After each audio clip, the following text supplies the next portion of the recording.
Hey guys, welcome to the Hustle Faithfully podcast where determination meets devotion. Find us on all streaming platforms at www.hustlefaithfully.com. Mm-hmm. This week, we are picking up where we left off last week with the tension of transition. Yes. Last week, you heard some very in-depth and powerful stories from Ricardo about some transitions that he had in life. And now I get to start. I'm waiting. Yeah, let's go. Well, there's a couple of things that I'll discuss. Yeah. This will be multiple episodes as well. Mm-hmm. So this whole series will be several episodes. Yeah.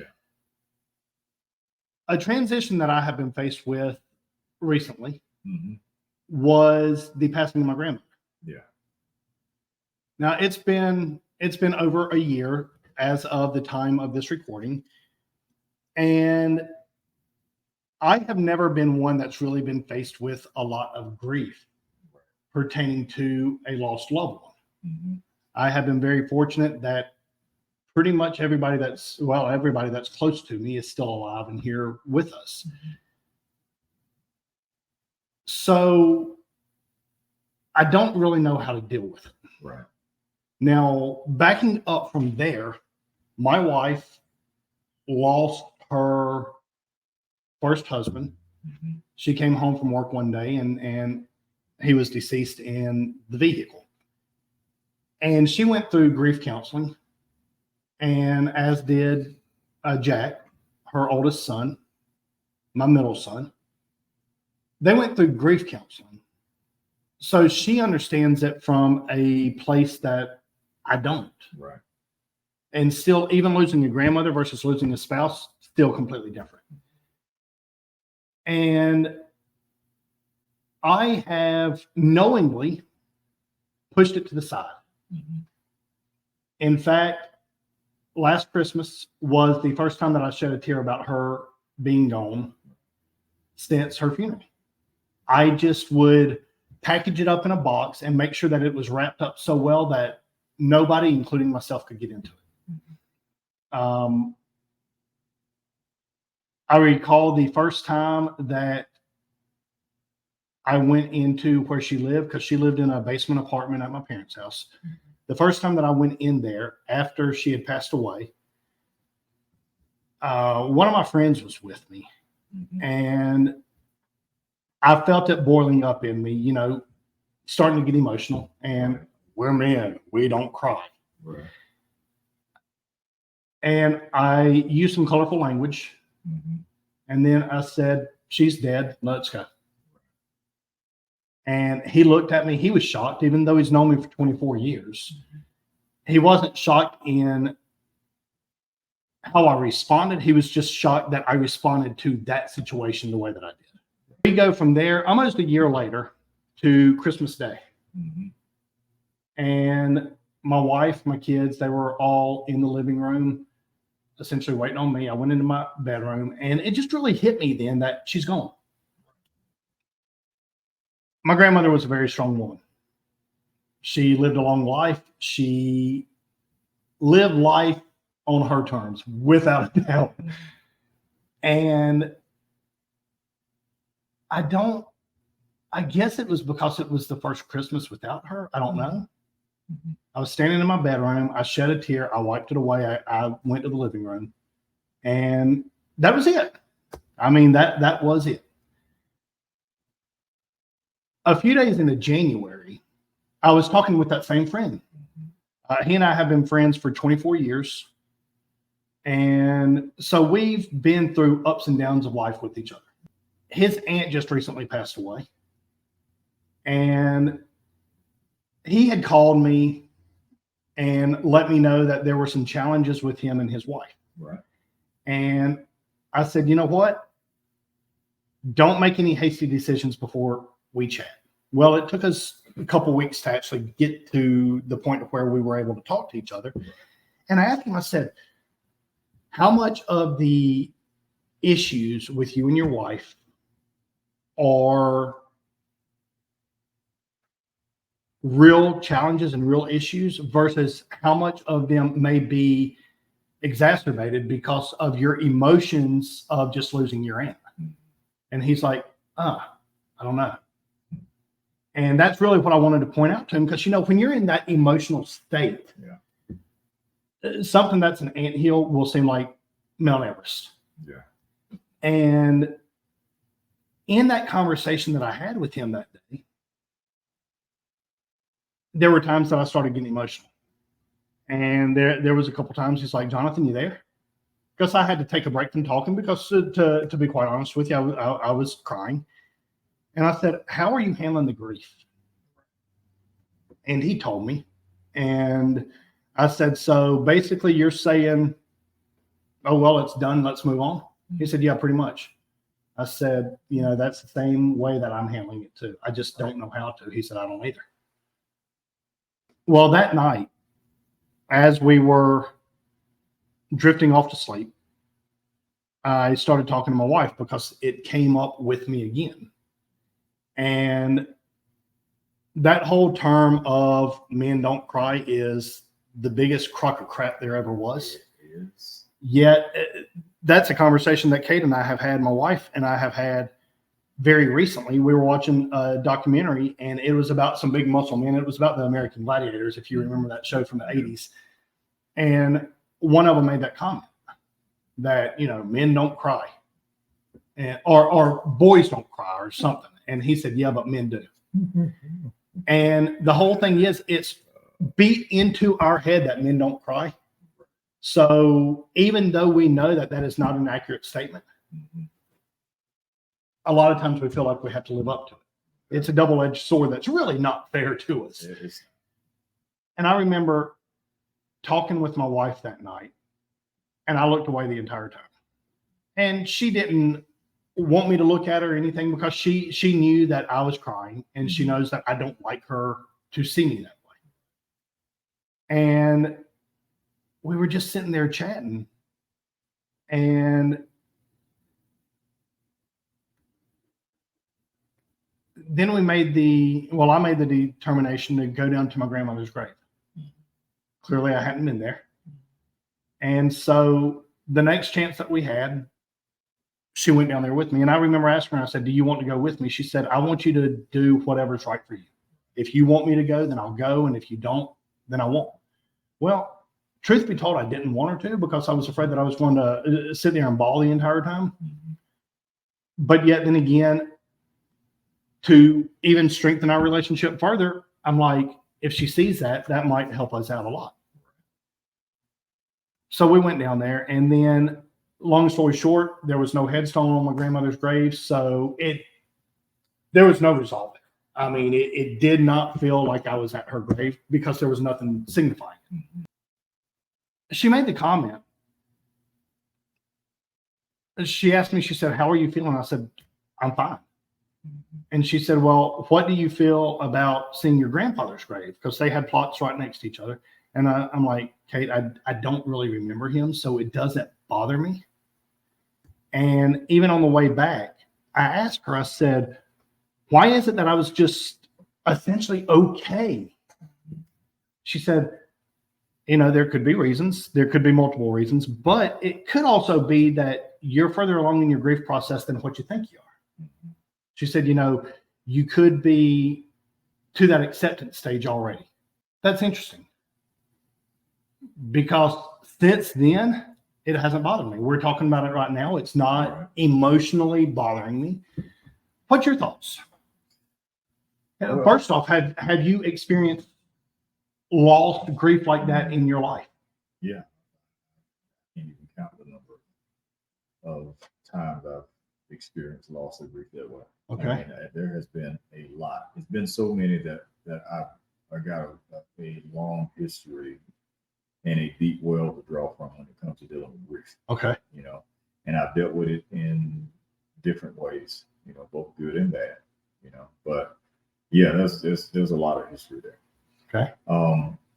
And that question you asked, and reframe the question again that you asked me when you mentioned your grandmother. Yep. You asked me what my thoughts were on the question that you asked. Right. Well, I really felt nothing at her gravesite.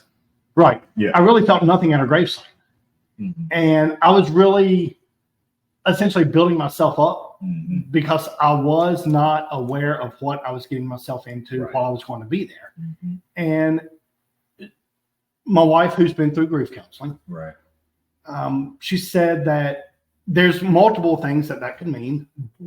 One of which could be maybe I'm further along in the process than what I thought I was.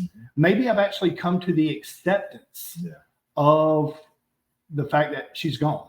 Because there's 4 stages of grief, and I wish that I had them listed out here, but acceptance is one of them. And she said, maybe you're at that stage and you just didn't realize it. And that's it. Because like I said, just like acceptance is a part of it, denial is another part of it. You know, I've been on both sides of that. And like we were talking about off camera before this, about what Kate said to you about your response. There are multiple levels to that and layers to that. And there is a part of that where there could be acceptance, and you've reached that point of acceptance without knowing it. But there's also this part that I've experienced in addition to the acceptance part, where it looks the same. It's like, I think we had this discussion before. It's like those stunt chairs they use in Hollywood. They look just like the real chairs. What you don't know is what the weight they can hold. When you sit on it, you know whether you had the real thing or the fake one. So the emotional response can look just like the real thing, like you have reached a point of acceptance. But you won't know until there's something that happens that puts weight in that area, and you break, and you realize I'm not quite where I thought it was. So, and it's because when like for me, when these traumas have happened, my mind has tried to find a way. I mean, we're biologically predisposed to self-preservation. So when certain things happen, our body automatically, our mind automatically tries to figure out the best way to sort or deal with this thing that's hurting me, because it wants to protect me from being hurt. So it finds somewhere to put it. Even if it doesn't put it in the right place, it'll store it, because I need to get rid of this, because the way you're feeling is contrary to your preservation. You know, so I need to find somewhere to store this. So I've had things that have been stored in the right place, where I've been able to deal with them in a way that allows me to be okay with what I dealt with. And I've had things stored in a place that makes me feel like I dealt with it, because I'm not conscious of its existence right now in the way that I was. So I must be okay. Well, because these things can be stored, and it's like the instincts that we have. If someone throws a ball at you, the first thing you're going to do is, you don't have to think about the fact there's a ball coming. If you look up and you just happen to see a ball coming, you don't take the time. What do I want to reach up and block this ball or be able to catch it? Right. Your body responds without your permission to what's happening to it or what's coming towards it that could harm it or hurt it. There's an emotional instinct that's similar to that, where there's an emotional thing that happens without your participation. Like, you don't have to be consciously aware that something is going on for there to be a response to it. There can be something that happens to you, or a situation you put in, where there's an emotional, instinctual response that happens to this thing that goes on. That could be something someone says, something someone does, something that reminds you of this person that passed. It could be any number of things that happens, and you say, I'm good. Well, because consciously you're not aware that this thing is there. Then there's something that happens that triggers this emotional, instinctual response that happens without your participation. And all of a sudden you're in tears, and you're like, where the heck did that come from? The same place that this comes from when a ball is coming towards you, and you don't choose to throw your hand up. It just happens instinctually. Your body remembers. Your body stores this information about the things that have happened to you and affected you. And it's a part of the hardwiring of self-preservation, where your body is wanting to protect you, whether it's emotionally or physically, or it responds in certain ways based on things that are happening that could hurt you either emotionally or physically. And we're not always conscious of the responses or the things that's happening until they happen, and you're aware, oh crap, I didn't even know I felt that way about that thing. I didn't know I was still dealing with that thing. I thought I was over it, but I'm sitting here, my shirt is soaked from these tears. Obviously that thing is still there in me, but you would not know until something triggered that instinctual emotional response that takes place when something happens that's coming against you in that area, or happening that triggers that thing to take place in your mind or in your heart, where your body responds in a way without you having to think about a conscious response. So I'm just saying that in that situation that you're in, it's one of those things where it could be A, it could be B.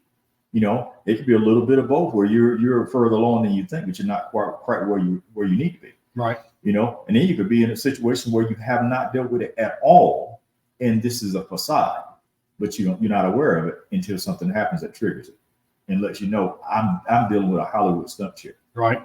So you cannot outrun grief. It will catch up with you. You would say time heals all things. Lie, lie, lie, lie. Time only causes you to deal with it longer if you haven't dealt with it at all. That you just deal with it longer. Time doesn't heal it. Time didn't heal not a single wound that I had from the traumas I dealt with in my past. So how do you bring it to the forefront? Because what I don't want to have happen is, okay, again, I may be further along than what I'm aware of. Yes. I may not be. Right. What I don't want to have happen is I'm dealing with something good in life, great in life. Yeah. And then something triggers it, and I just have a complete meltdown. I mean, how horrible would it be if I'm in the process of signing a contract or purchasing a home or on vacation with my family or, celebrating a birthday of my wife or one of my kids, and it hits me right then when everything's supposed to be great, everything's supposed to be joyful, and it's just like all I want to do is cry. All I want to do is run into my own hole and hibernate. How do you bring it to the forefront so that you can say, you know what, I'm ready to deal with it now. I'm ready to get over it, get past it. And you never get over losing a loved one. Yet you can get past the heartache. One thing that Kate told me, she said, when I was asking her of some of the things that I could potentially be in store for, she said, everybody deals with this stuff in their own way. She said, maybe going to the gravesite is what you need. Maybe you just need to sit down and look at a bunch of pictures of her. Maybe you need to just tell stories about her. She said, everybody deals with it differently. I said, so as an example, with the pictures, I said, so what you're telling me is a good chance. I said, it could just be a tear fest the entire time. I look at pictures for 10 minutes or 10 hours. And all I do is sit there and think about her and have those memories, and it makes me cry. And then I go back and I do it the next time, but I cry a little bit less. And then the next time, and I cry a little bit less. And it just keeps progressing. And then those tears ultimately turn into smiles and laughter. And instead of being sad that I don't get to experience that, now it's just the joy of remembering the experience of it. Right. How do I bring it to here and now so that I can face it, so that I can know, okay, I have accepted this. I am okay. I have moved on. Or, okay, really, it's a facade. I haven't dealt with any of it, and I need to do it now. How do I bring it to present day? Well, let me tell you, the response you had when you were there in the house with the friend that you said were there, that was part of the masking. Yes, of emotion. No doubt. Like the way you deal with those things is when it happens and it makes itself visible in your life or apparent. You have to deal with it then. You have to be honest with yourself about what you're feeling and what you're dealing with. Because anytime I've told myself that no, I'm good, or did something or said something to change the trajectory of my emotions in this moment because I didn't want to feel a certain way, I want to do a certain thing, I short circuit my ability to deal with it and overcome it, because I deflect instead of embracing the fact that I'm not okay. I deflect and say, I'm good, but the not okay is now stored again.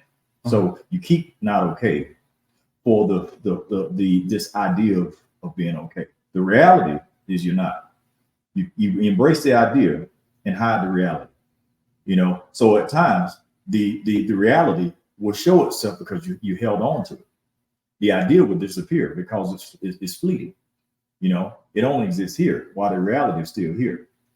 You have to embrace the reality, and you have to deal with it in that moment and not store it again, because if you don't, it will continue to invade your life at times unexpected. That emotional, instinctual response to external stimulus that causes that reality to show up again. And now the idea that was hiding it can no longer hide it because it bursts onto the scene. Like, here I am. You didn't deal with me.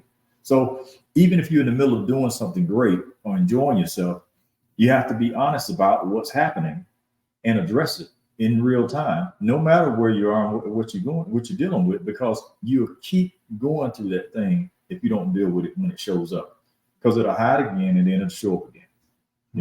That's the best way to deal with it. I had to speak at my grandfather's funeral. That was difficult for me to do. I spoke at my brother's funeral.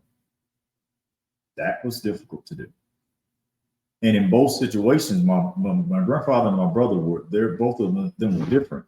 I didn't speak at my father's funeral or my grandmother's funeral. Both of those were different because I had a much greater relationship with my grandfather than I did with my brother. Mm-hmm. I had to own it in front of everybody that I wasn't there for him during the time I taught. And I wasn't a very good big brother. That was what I owned in front of everybody. My nephews, everybody that was there, his mom, everybody. But that was me dealing with what was going on and how I was feeling in that moment. I felt shame. I felt guilt for not being there for him because of the issues me and him had and not being a good big brother to him. I had to deal with that. And I dealt with some of that stuff. Well, the tears and all, because, man, he's gone. I can't fix it. So I had to deal with that publicly. With my grandfather, I said during his funeral, I said, I want to celebrate the life of the man that I knew that set an example for so many, not grieve the loss of my grandfather, and that's how I addressed it, where it was, he's gone. And I pointed at different people that he's taught so many of us, so many things. He's left something that even when he dies, it still lives. That stuff is still worth celebrating. Like, he wouldn't want me to be here right now crying over all the things, crying over him being gone. My grandfather asked me, did you hear what I said? Did you hear what I said? The things I've taught you, what I've said to you, did you hear what I said? I'm gone. Did you hear what I said? Live your life well. Live well based off of what I taught you and what I've done and what I've shared with you. There's things that should keep living even when I'm gone. So it was, for me, celebrating a life lived rather than mourning one loss, because I can still live. And by me living, my grandfather and the things he's taught, I'm able to teach it to my kids and grandkids and so forth, and it lives on. So that helped me to deal with that. And then I went through the grieving process differently, because when I looked at it, Haiti's gone, but I was able to celebrate the fact that I had it, and it made it a whole lot different than running away from the grief. I embraced the life, and the grief wasn't the same, and I was able to get through it differently, but that's how I had to do. I had to learn how to deal with it after losing so many people and seeing so many people die. I had to learn how to deal with it, because how to get during they killed me. My sister being the number one. That one during they took me out of here. I couldn't talk about that. I still haven't been to her gravesite. But it wasn't going to the gravesite that was the issue. It was just talking about her and even saying her name, that I had a hard time dealing with. So just getting to a point where my grieving process, where I was at a point where I could talk about her and acknowledge her and talk about her to other people, that changed everything for me. Even if I never go to her gravesite, I want to, but even if I never go, I won't feel any different going to her gravesite. It'll be like the period at the end of the sentence. But the part I needed to deal with was the part I couldn't deal with, which was talking about. That was overcoming that hump for me, because every time I felt that welling of emotion, if she was brought up, nope, not dealing with it. and would fuss somebody out, they brought her name up. My other sister, when she mentioned her, I miss so and so, I would get upset. Don't you say her name. This is her sister too. She was literally right there beside me when everything happened. How do I get to tell her that how to grieve and how to deal with this? Because that's how bad mine was. So just dealing with it in real time, no matter where you are, no matter what you're dealing with, no matter what you think about what other people are going to say, you have to deal with it right now. That's interesting, because one thing that I said to my wife was something about my reaction of going through it and the embarrassment that I would feel. And she's like, why would you feel embarrassment? Again, because of that thing that's beat into our head as guys. Men don't cry. Right. And she's like, no, you got to deal with it, Yes.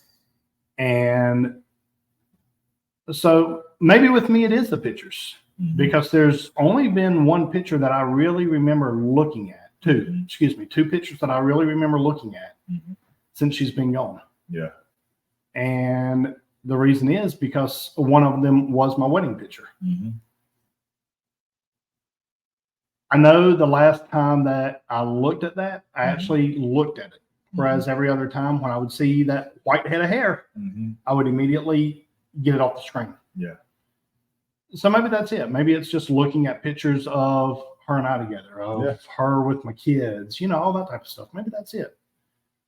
Because when you've never really had to deal with it, you don't know how. Yeah. But thankfully, I have my wife. Thankfully, I have you. Thankfully, I have people that can help push me through it and deal with it.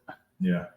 Because again, I can't think of a situation that would be worse than living on a high and then that coming in and really taking that high down to just ground level or even worse. That's the difference between knowing whether you have the substance of healing or the substitute for healing. Wow. The substance of healing or the substitute for healing. You like the pictures you talked about. You have to.